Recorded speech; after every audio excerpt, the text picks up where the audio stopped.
Тахаджуд намазда ұйықтап тұру міндетті ме? Жоқ, міндетті емес. Ұйықтап тұрса кішкене сергек болады.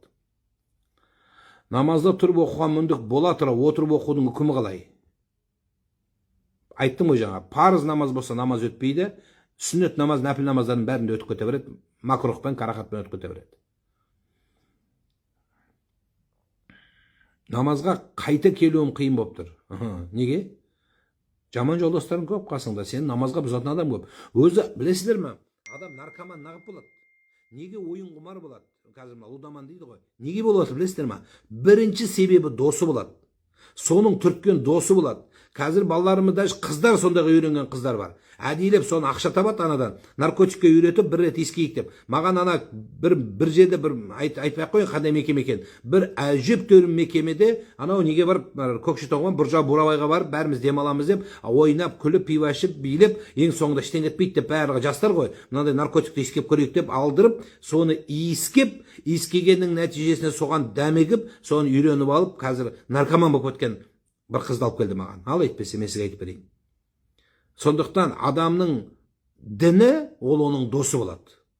Сондықтан жаманның жолдасы көп, жәніне пайдасы жоқ. Жәніне балаларыңыз кіммен жүр, қандай баламен жүр, баяғыда кіммен келдің? Сапар намазда тек парыз оқылама, сүннетті де қосып оқу керек па? Оқыңыз сүннетті. Тастамаңыз сүннетті. Мүмкіншілік. Сапарда парызды төртеулерді екеуге түсіресіз. Тек қана төртеулерді екеу қыласыз. Ал сүннеттерді ахуалға қарайсыз. Сүннетті машинамен келесің, жағдай жақсы, самолетте келесің, пойызда ешқандай проблема жоқ. Қызың үйінде жатсың, балаң үйінде жатсың, тоқалың үйінде жатсың, білмеймін, әйтеуір бір ерікті су бар, ешқандай проблема жоқ. Неге қысқы сүннет оқымайсың? Өткенде бір нені оқып атсақ, намазда. Бір сапарда 3-4 жігіт біздің артымызда тұрып үйді. Соны оқып болды да, енді сүннет оқиық десек, біз сапардамыз дейді. Әшейміз, бәріміз бір мәселеге келе жатырмыз. Біз сапардамыз дейді да. Содан қызығын айтып берейін. Біз 2 рекағат шамның 2 рекағат сүннетін оқыдық, ол телефон шығып отырды. Неге десең сапардамын дейді. Ана бір сауатсыз біреу бар, ана қажылыққа барып елді апарып жүрген. Атын айтпай ақ қояйын, оны итак бәрі біледі. Сол сүннет оқымасаң сауап алады деп оттаған, соның нәтижесінде телефон көріп отыр. Телефон, әшейін ойнап отыр, жұқлап. Ал біз сүннет оқып атымыз 2 бас. Мына миың бар ма? Сүннет оқыған сауап па? Жоқ, 2 бас сүннет оқыған сауап па? Жоқ, телефон жұқыған сауап па? Содан жаңа жігіттерді әрең көндірдім. Айтсам бағанағының атын айтады. Ой, ана ұстаз бүйтіп айтқан. Ой, жоқ, ондай әңгіме жоқ. Сәләфилік ағым ол. Сәләфидің жігіт ол. Сәләфилер баяғы. Сол сәләфилердің уағызыменен жаңағы сүннет оқымайды өзінше. Жоқ ондай нәрсе. Оқыңыздар. Ал енді қиын жағдай болып сапармен асығып баратсаң, онда парызды қысқартасың да, сүннетті оқымасаң болады. Имканият дейді ғой, жағдайға қарай.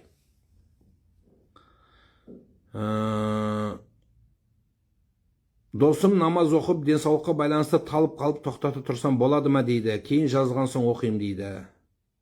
Сол талып жүріп оқи берсін. Пайғамбарымыз Мұхаммед саллаллаху алейхи вассаламға бір әйел келді. Ол әйелді де тура сондай кесел бар еді, талып қалатын еді. Пайғамбарымызға айтты, мен сондай талып қаламын, мен талғанымнан қорықпаймын, намазымды қалдырмаймын деді. Мен ұялғаным деді, талып құлап жатқанда деді, юбкам етегім ашылып қалып, әурет аяқ сандарым көрініп жатыр, мені қарайтын адам болмай қалады, енді адам болады, адам болмай қалады. Сол кезде еркектердің ішіне өтіп баратып құлап жатырмын. Сол кезде құлаған кезде ана киім бәрі ашылып қалады, аузымнан бір нәрсе ағып жатыр. Я Расулалла, осындай бір арланып тұрмын, осы киімнен деген, қара, аурудан емес, әуретімнің ашылғаннан арланам деген кезде пайғамбарымыз саллаллаху алейхи вассалам дұға қылды дейді. Сонда жаңағы әйел тек қана сәждеде құлайтын болыпты. Басын бүйтіп намаз оқып барып сәждеге жатады ғой. Басын сәждеге жатқан бір жағына құлап қалады екен, болды. Сондықтан қайта Құдайдан шипаны сол намаздан сұрамай ма? Әмәнүстәғину бисабри уассала. Аллах Тағала намазбен береді, дұғаларды намазбен қабыл қылады алтын. Сол намазын тастамасын деп айтты оған. Ракат деп деген орнына фард деп айтуға бола ма? Намаз полностью фарз болады. Ракағат, мысалы, тік тұруды, бір ракағат, 2 ракағат, 4 ракағат дейміз ғой. Ракағат деген тік тұру, қиям, одан кейін руку, 2 сәждені қамтыған нәрсені үшеуін бір ракағат дейді. 40 жас тойлауға бола ма? Тойламайды біздің салтымызда.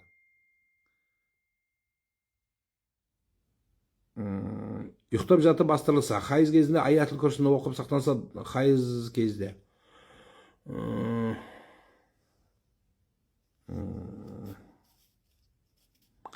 таза емес кезде құран оқылмайды, ол анық.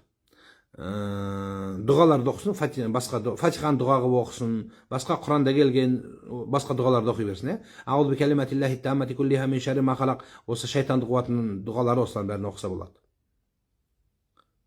Уайыммен жата беремін, не істесем болады? Жат сен тағы да жата бер. Уайым кетеді сол кезде. Кете ме не? Кетпейді ғой. Жатқанда не пайда?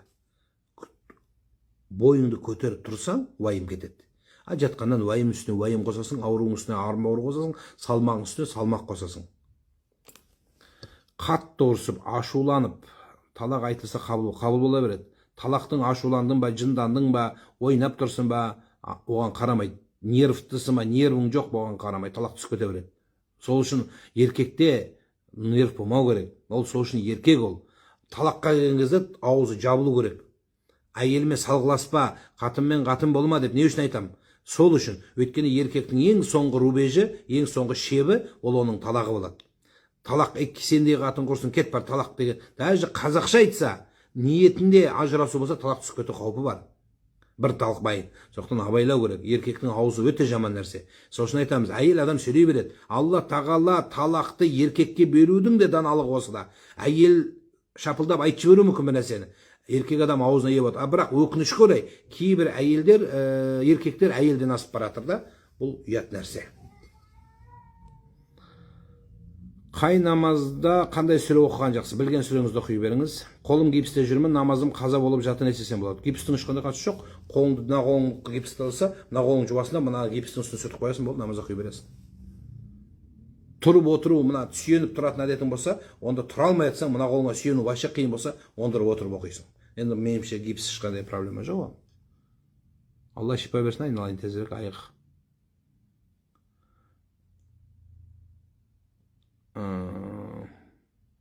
Инстаграмда Құран хатым түсірген 3 адамға түсіреді екен. Соған қосылайын деп едім. Сол түсірген хатым Құран қабыл бола ма?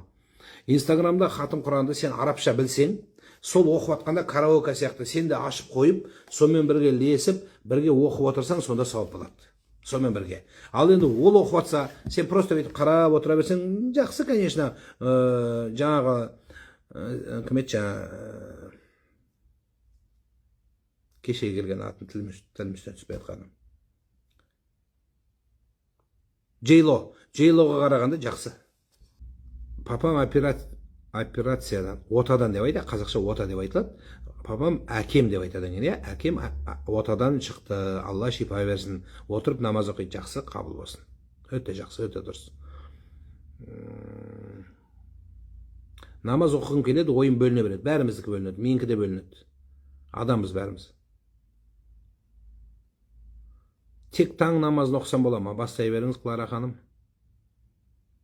Күйеуім 1 жыл бұрын қайтып кетті, иманды болсын. Балам зират басына барып оған хат жаздым, оқи ма, көре ала ма дегенге не айтайын білмеймін.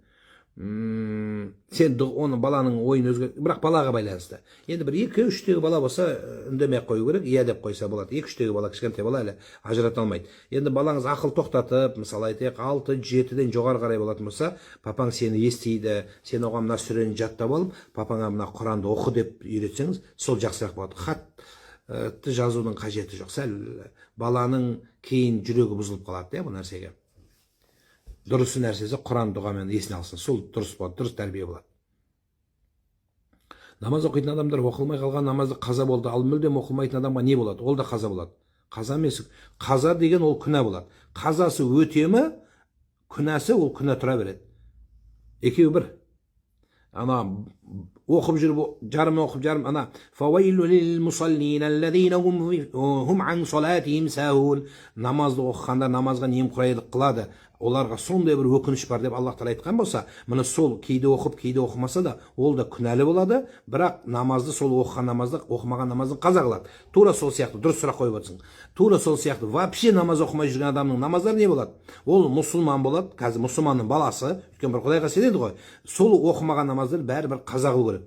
Уахабистер, сәләфилер айтады, жоқ, ол кәпір дейді. Намаз оқымасаң сен кәпірсің дейді да, соның олар сөйлегенде мен исламға келгенде деп сөйлейді. Яғни мына қайша намазды бастады, сол күннен бастап мұсылман болып есептеледі де, ана намаздарды, қазаларды оқымайтын олардың уәждемесі сол. Өйткені хадисті сөзбе сөз түсінеді. сөзбе сөз түсінеді. Мысалы айтайық, хадисте келеді, мұсылман мен мұсылман емес адамның айырмашылығы намаз деп айтқан хадис келетін болса, ол тұрады да айтады, міне көрдің ба, мына хадиске сай сен намаз оқымадың, ол кезде кәпір болдың деген сөзбе сөз алады. Біз айтамыз, дұрыс, намаз оқымаса да ол мұмин, сенуші болды Құдайға, бірақ фасық болды. Күнәһар деген сөз ғой енді. Күнәһар болды, кейде мынаны істеді, кейде істемеді деген сөз айтады. Имам Шейх Альбани деген уахабистердің ұстазы бар. Сол Шейх Альбанидің өзі баласын айтқан, балам дейді, сен фиқ дейді, шариғат, ислам дінін, хадисті қалай түсіну керек, соны ғалымдардың айтқан оқымай тұрып, прямой хадисті оқыма деген балаға. Неге дегенде, сен бізге қалай түсіндіріп берді хадисті, біз солай түсінуіміз керек. Пайғамбар саллаллаху алейхи вассалам сахабалар қалай естіді, ол сөзбен не айтқысы келді хадиспен, соны түсіндірмесін, бізге шарықтап бергенде ғана алу керек. Ал енді өзіміз тікелей арабшадан алып аудара беріп, өзің шарақ оқи берсең, жаңағы мына уахабистердің, сәлефилердің шығуының бірден бір белгісі осы. Намаз оқымасам дұғаларым қабыл бола ма? Сен тұрмақ, шайтанның дұғасы қабыл болған. Шайтан Аллаға айтқан, ей Құдай, сен маған мүмкіншілік берші, мен адамдарды аздырайын. Оңынан келем, солынан келем, оңынан шығар, сол алдынан келем, артынан келем дегенде, Алла сен рұқсат бердім саған дейді. Бердім саған дейді. Егер шайтанның тілеуін Құдай берсе, онда сен кімсің оның қасында? Сен әлбетте дұғаң қабыл болады. Сол дұғаңнан қалма, аузыңнан жақсы сөз айт, тілегіңді айт, үзілме, Құдай сөзсіз тілегіңді қабыл қылады. Және Құдай сөзсіз сенімен бірге. Сен сондай күнәнің ішінде жүріп, сен сондай арақ пен арам түрлі күнәлардың ішінде жүріп, содан шыққаның бала кезінен намаз оқыған адамнан артықсың сен. Неге? Өйткені сен жаман нәрсені тастап шықтың. Румидің ғой деймін, жаңылмасам бір сөзі бар. Синагога, шіркеуге кіріп дейді, тозаққа түскеннен де дейді, мешітке барып жүріп тозаққа түсіп қалсаң ең өкініштісі сол дейді. Мешітке барып тозаққа түсіп қалсаң дейді, мешітте жүріп дейді, ең проблема сол дейді. Сондықтан Құдай содан сақтасын, сен ең жақсысың. Айналып кетейін, Алла разы болсын, кішкене уақытым тығыздау еді, адамдар келіп тұр екен, қабылдайын. Алла разы болсын. Ассаламу алейкум ва рахматуллахи ва баракатух.